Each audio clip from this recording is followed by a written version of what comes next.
यानंतर एक छोटस वामन दादाचं गाणं गातो. दादाच्या जीवनावर लिहिलेले कवी वामन दादांना खेडोपाड्यात जाऊन तांडी वसते पाय पाय जाऊन खेडोपाड्यात जाऊन कुठलीही अपेक्षा न करता 2-2 लाख रुपये सुपारी घेऊन आज कार्यक्रम करतात. आम्ही आमच्या पद्धतीने थोडीफार चळवळ करतो, परंतु आम्ही कुठं नाही आमचं, पण आम्ही आमच्या पद्धतीने कार्यक्रम करतो. म्हणून दादाचं गीत सादर करतो. वामनाचे गाणे असे बऱ्याच कवीने गाणे लिहिले, परंतु वामन दादाच्या गाण्यावर नाव चालेल म्हणून वामनाचे गाणे असे सोन्याचे नाणे जसे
कवी गायक आमचे गौतमी दादा आव्हाड जेवण दादा म्हणून त्यांनी वामन दादा सहवास पाहिला. वामन दादाचं शेवटचं गाणं गायलंय दादा समोर ऐकलंय दादाचं, परंतु यांचा बचपनच वामन दादा सोबत केला आहे. म्हणून उद्धारिले कोटी कुळे भीमा तुझ्या जन्मामुळे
जे अनपढ माणसाला सुसमजेल असे गाणे लिहिले.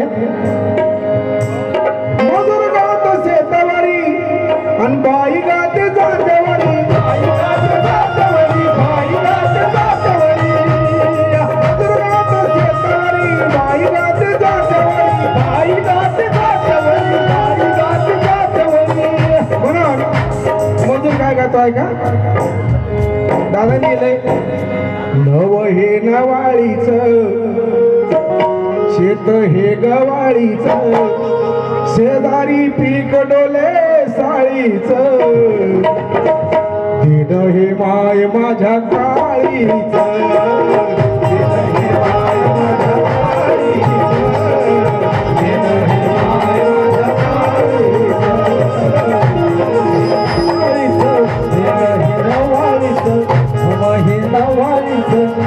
म्हणून आता शेतकरी गातो पण बाई काय गाते पा माझं घर घर ते जात ग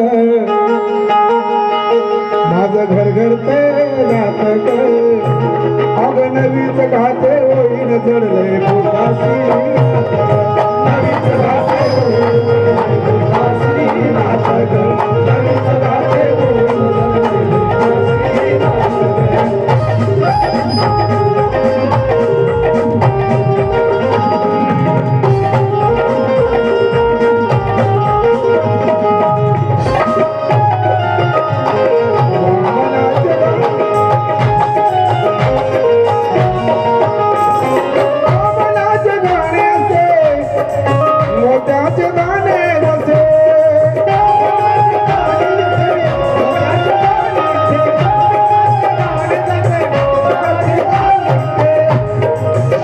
शब्द गाण्यातले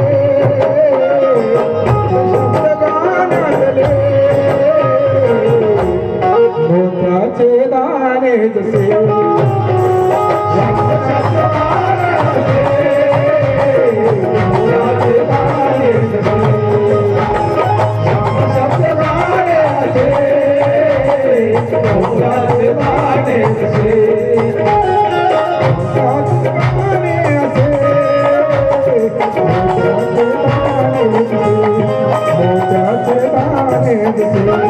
मोत्याचे दाणे